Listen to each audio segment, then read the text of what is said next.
안녕하세요. 중녀파파의 중녀입니다. 오늘은 제가 만난 하나님을 이야기하는 날입니다. 이 공간은 저희 둘째 딸 방인데요. 그저께 생일이었어요. 근데 그러다 보니까 이런 소품이 있는데 아직 치우지 못하고 영상을 찍는데 양해 좀 부탁드리겠습니다. 저희 교회에서 미라 심장재단과 함께 캄보디아 단기 선교 영상을 지금 계속 찍고 있는데요. 저희가 이제 제가 저번 영상에서 장례식에 초청받아서 이제 가게 됐다는 마지막 얘기를 했고, 그런데 제가 6년 전 이야기라서 좀 이렇게 기억이 잘 안 났던 부분이 있었던 것 같아요. 그 평화교회 성도님은 맞는데, 그게 어떤 분이었냐면은, 저희가 이제 국가행사를 했잖아요. 국가행사에서 미라 심장재단 통해서 300명의 아이가 회복이 되고 치유가 됐던 그 축하행사를 하는데, 국가행사를 하는데, 그 이제 아이들이 이렇게 와요. 치료받는 아이들이 오고 부모님도 와가지고 전통 옷을 입고 전통 춤도 추고 노래했던 시간이 있었거든요. 근데 그 중에 한 명 아이였어요. 다식이 끝나고 이제 집에 가려고 했었는데, 저도 그때 얘기 들은 기억이 나더라고요. 그 어떤 한 아이가 쓰러졌다. 그래서 급하게 119 와서 병원을 갔다. 이런 얘기는 들었었거든요. 근데 그 얘기를 듣고 나서 그냥 잘 회복이 되겠지라고 생각을 했어요. 왜 저희도 계속 일정이 있었으니까.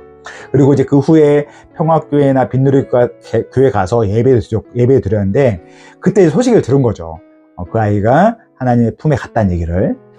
그를 통해서 이제 저희가 위로차로 장례식에 참석을 하게 된 거였던 그런 수순이 있더라고요. 그리고 초청받아서 갔습니다.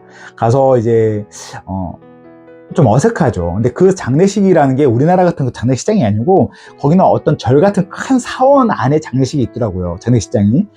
그 집에서, 집이 워낙에 불교 집안들이 많으니까 그 사원에서 그렇게, 사람이, 소천하면은 이게 장례식을 치러주는 어떤 그런 풍습이 있나 봐요. 저도 그런데 처음 가봤어요. 근데 갔을 때 너무 어색한 게 뭐냐면, 그거 갔더니, 절 같은 큰 데예요. 우리 막 보면 불국사 같은 그런 큰 절이 있거든요. 그 절 보면은 담도 있잖아요. 담도 있고 중간중간마다 어떤 그 비석 같은 것도 있잖아요. 근데 담 위에 보니까 뱀의 모양으로 형상으로 하는 뭐 그런 쭉 가는 돌로 깎아가지고 그런 형상도 이렇게 있고 상당히 좀 불편하더라고. 중간중간마다 수많은 우상들이 제 눈을 이제 제 눈으로 보게 됐는데, 많이 좀 어색했던 시간이 있었어요.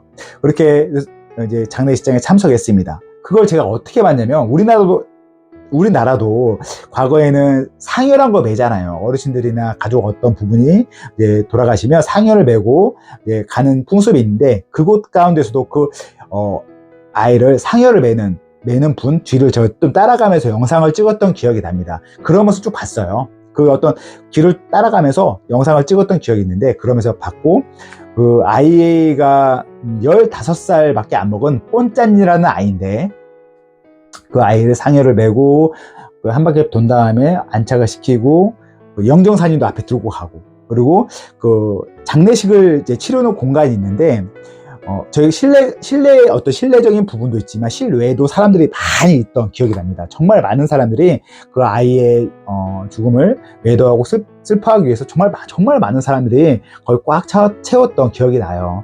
그리고 약간 실내 부분에 이제 우리나라도 보면은 이렇게 어떤 어르신들 모시거나 마을에 좀 중요한 분들 상석을 따로 마련하잖아요. 그런 곳이 실내에 있어요. 실내에 있는데 거기에 누가 앉아 있냐면, 정확히 동자승들이 이렇게 앉아 있더라고요. 동자승들도 앉아 있고 큰 스님 같은 분도 한 분 앉아 계시더라고요. 쭉 이렇게 서열대로 앉아 있는 듯한. 근데 그 아이들이 제가 보는 관점은 초등학생 정도, 중학생 그런 아이들도 있었던 기억이 나요. 다 머리를 전부 다 밀고 승복을 입고 앉아서 그 예식을 준비하는 어떤 과정이었던 것 같아요. 근데 그 앞에 또 먹을 게 엄청 많고, 좀 이렇게 존귀하게 보이더라고요. 상석에 앉아있다 보니까. 저희 팀은 그 맞은편에 앉았어요. 한 20여 명 앉아 있었는데, 저희 팀이 한 5줄로 쭉 앉았던 것 같아요. 앉아서, 이제 부모님에게 허락을 받고, 저희 기독교 예식으로 장례식을 저희가, 허락을 받고 했습니다. 좀 이상하지 않나요? 이게 어떤 분위기냐면, 저희 불국사 내에서 찬양하는 거예요. 거기서 그냥 예배 드리는 거예요. 불국사 갔는데, 그 불국사 안에서 그 마당 큰 데서 하나님 예배 드리는 그런 걸 허락을 맡았다는 거예요. 이게 참 어렵지만 저는 그때 참 알 수 없는 감정이 들더라고요. 처음에 우리가 찬양 한 두세 곡 하잖아요. 정말 뜨겁게 찬양했어요. 뜨겁게. 그 아이를, 영혼을 축복하면서 정말 지금은 그리스도 예수 품 안에 있을 아이를 정말 축복하고 그 가정에 대해서 그 이후에 그 가정에 복음이 들어가길 간절한 소망을 가지고 찬양했던 것 같습니다. 찬양하고 그 부모님들 얼마나 가슴 아프면서 우셨겠어요. 정말 뻔짠이런 아이, 이제 15밖에 안 먹은 아이, 여자아이예요. 그 아이의 죽음에 얼마나 애통했겠어요. 정말 위로하는 마음으로 찬양을 했습니다. 찬양이 끝나고 나서 저희 담임 목사님 또 말씀을 증거하십니다. 증거하시고 그 평화교회 담임 목사님이 옆에서 이제 통역을 해주시고, 그때 제가 받는 느낌이 뭐냐면, 혹시 엘리야 아시나요? 엘리야 이제 11기에 나오는데, 엘리야 선지자가 그 바알과 아세라 선지자 850대 1로 영적 전투를 벌인 사건이 있어요. 11기 보면은. 그게 회상이 되더라고요. 와, 이게, 주위가 전부 다 우상이에요, 우상. 우상이고 스님들이 있고 앉아있는데, 저희 담임 목사님이 저 선교팀 한 20여 명하고 같이 하나 이렇게 예배하고 찬양하면서 말씀을 증거하는 게, 또 목사님이 이제 성량이 좋아서 막 크게 말씀하시고, 또 그 평화교회 담임 목사님도 그 뜨거운 마음에, 복음이 증거되기 간절한 마음에 선포하는 거예요. 번역하시는 거예요. 그 상황이 너무나 뜨거웠거든요. 정말 바알과 아세라 선지자 850대 1로 싸우는 그런 영적 전투의 어떤 느낌을 제가 받았습니다. 그것 가운데 말씀이 선포되는데 어떤 싸움이 일어나지 않지만, 영적으로 봤을 때 싸움이 일어나지 않지만, 이곳 가운데 정말 예수님의 복음이 들어가길, 우리의 길이요 진리요 생명이고 우리의 구원자이신 그리스도 예수의 복음이 들어가길 간절한 마음으로 예배를 드렸고, 말씀이 선포되고 그것 가운데 주님을 부르짖었습니다. 그런 시간이 있었어요. 사실 쉽게 접해보지 못한 체험이잖아요. 그리고 저희 예배가 다 드린 후에 정말 그 가족, 어머니, 아버지 꽉 안아드렸어요. 위로해 드리려고, 얼마나 슬프시냐고. 그렇게 위로해 드리면서 안아드리고, 그리고 다시 한번 기도해 드리고 했던 시간이 있었습니다. 저희가 이제 장례식장을 나오고 버스를 바라보면서 지나가는데도 정말 기도가 나오더라고요. 하나님, 이 땅 가운데 이렇게 우상이 판을 치고 그게 진리라고 믿고 그게 풍습 가운데 당연하다고 생각하는 이 땅 가운데 정말 예수님 이것을 궁일히 봐주시고 불쌍히 여겨주시라고, 정말 길이요 진리요 생명이신 그리스도 예수의 복음이 이곳 가운데 들어가서 이분들 정말 구원받을 수 있도록, 이 소망이 없고 아무런 희망이 없는 이곳 가운데 예수의 복음이 단비처럼 내려서 정말 새싹이 나고 풀이 돼서 나무가 될 수 있는 그런 하나님의 복음이 전파될 수 있도록 하나님 좀 도와주시고, 하나님 이곳 가운데 주목해 주시라고, 그런 기도가 버스 가운데서 나오더라고요.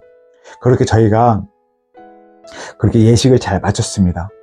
사실 또 지금 생각해도 그 여운이 있어요. 여운이. 사실 그때 저희가 예배를 이렇게 드리고 하나님을 선포하고 찬양할 때 주위 분들, 동자승들이나 스님들이 저희를 진짜 좀 이상한 눈으로 쳐다봤거든요. 사실 또 누군가는 비웃더라고요. 저희들 뭐야 하면서 끼득끼득 거리고 비웃고, 좀 정말 불편한 시선들이 저희를 많이 느꼈었거든요. 이게 정말 그때 선교하는 느낌이 들더라고요. 그 당시에는. 정말 그때는 간절한 마음으로 선교했던 기억이 나는데, 그렇게 일정을 잘 마무리 짓고 이제 그리고 나서부터는 이제 저희가 이제 또 정말 중요한 사역 중에 하나가 뭐냐면 가정 방문을 하는 시간에 사역을 하게 되었습니다. 한 3일, 4일 정도 하루에 한 오전, 오후 나눠가지고 한 가정씩 가는 거예요. 가서 그 가정을 방문해가지고, 방문해서 그 가정을 위로하고, 그리고 또 예배 드리고, 복음을 다시 증거하는 시간을 갖습니다. 근데 그 가정 방문은 그냥 막 가는 게 아니고요. 심장병 수술을 받은 아이들 집을 가는 거예요. 그 아이들이, 회복된 아이들 있잖아요. 그 집에 가서 다시 한번 아이들을 안아주고, 그리고 부모님들 위로해주고, 그리고 아이들 잘 크는 모습, 또 바라보고 가면은 정말 풍성하게 상을 차려주시거든요. 그분들은 기쁜 마음에 내 자녀를 살려줬으니까 얼마나 고마운 마음이 있으시겠어요. 그러다 보니까 마음이 가난한 마음이 있으니까 복음이 선포될 때 더 힘이 있더라고요. 그런 사역을 꾸준하게 감당하면서 정말 그것 가운데 예배를 드렸고 말씀을 선포했으며 위로했으며 기도해 드렸던 시간이 있습니다. 너무 풍성했어요. 너무 감사했고요. 한편으로는 내가 이렇게 내가 선교한 게 아닌데 정말 씨를 뿌린 분이 있는데 우리가 추수해서 먹기만 해도 될까? 라고 할 정도로 선교가 이런 건가? 생각이 들 정도로 좀 불편했던 생각이 있었는데 지금 그때도 선교사님이 하신 말씀이 뭐냐면 이분들과 함께 예배 드려주고 같이 축복해주고 위로해주는 것이 참 이분들한테 힘이 되고 다시 복음이 들어갈 수 있는 통로가 될 수 있습니다. 정말 귀중한 사역입니다. 말씀을 해주셨기 때문에 저희가 담대하게 더 그 시간을 감당할 수 있었던 것 같습니다. 이렇게 하나님께서 저희 캄보디아 7박 8일간의 여정을 함께 했습니다. 함께 하여 주셨습니다. 살아계신 하나님께서. 그리고 나서 이제 모든 일정을 마무리 지었는데요. 벌써 6년 전 이야기입니다. 제가 이 영상을 찍으면서 참 많은 게 다시 한번 되새겨지는 건데, 제가 그 선교의 여정을 갔을 때는요, 제가 1인칭 시점으로 사물을 바라보잖아요. 사람들을 바라보고 그때 시간에 한정되어 있으니까 시간에 맞춰서 막 바쁘게 움직이니까 제 관점으로만 보고 판단했을 거 아닙니까? 그런데 6년이 지나고 영상을 찍고 편집을 하면서 제가 깜짝 놀란 게 뭐냐면요, 제가 2인칭, 3인칭 시점으로 그때 시점을 바라보는 거예요. 하나님이 왜 나한테 이 영상을 찍으러 했을까? 제가 지금 이 영상을 찍는 게 제 의지가 아닙니다. 정말 제 의지 아니고요. 제가 고백하고 제가 사랑하는 하나님이 저한테 감동을 주셔서 찍거든요. 근데 이 영상을 왜 찍게 했을까라고 지금에서 깨달은 게 뭐냐면, 6년 전에 그 1인칭 시점이 아니고 2인칭, 3인칭 관찰자 시점으로 바라보니까 하나님의 시선이 보이는 거예요. 살아계신 하나님이 그 땅 가운데 하나님의 사랑을 증거하고 싶은 그 간절한 마음이 느껴지는 거예요. 저는 몰랐어요. 아들아, 나 그 캄보디아도 가라 했을 때 저는 몰랐었거든요. 제가 여건도 안 되고 상황도 안 되고 돈도 없었는데 하나님이 저를 부르신 그 이유를 어찌 그때 잘 몰랐었는데, 지나고 보니까 하나님이 그 땅을 얼마나 사랑하시고 하나님이 그 땅에서 얼마나 그리스도 예수의 복음이 들어가기 원하시는지를 지금에서야 알겠더라고요. 제 영상을 보니까. 정말 저는요, 단기 선교 아무것도 아닌 거라고 생각하시는 분들이 있을지도 모르겠습니다. 하지만 정말 시간이 되고 여건이 돼서만 가는 게 아니고, 물질도 좀 부족하고 시간도 안 되지만 시간을 구별해서, 그리고 물질을 구별해서 선교를 갔으면 좋겠어요. 그곳 가운데 일하실 하나님 맛봤으면 좋겠어요. 우리가 대한민국에 살다 보니까 하나님이 느껴지지 않는 게 너무 많거든요. 너무 풍족하니까. 실상은 예수가 필요 없다는 분도 많아요. 왜? 내가 너무 편하니까. 예수가 나한테 뭔 필요야? 이렇게 생각하시는 분도 많을 거 아닙니까? 하지만 선교를 가면서 정말 다시 한번 느껴지고, 그리고 정말로 그 땅 가운데 예수님이 일하고 계시지만 내 삶 가운데도 얼마나 예수님이 필요한지를 다시 한번 느꼈던 시간이었던 것 같습니다. 저는 이렇게 영상을 찍으면서 살아계신 예수님을 다시 만날 수 있었고요. 또 영상을 다시 준비하면서도 하나님이 어떻게 일하셨고 지금 앞으로 또 어떤 일을 준비하고 있을지는 전 모르지만, 온전한 하나님, 정말 선하신 하나님, 가장 옳으신 하나님께서 저의 길을 인도하시고 계획하신다는 걸 다시 한번 느끼고 고백할 수밖에 없는 시간이었던 것 같습니다. 이렇게 이제 캄보디아 일정을 잘 마무리 짓고요.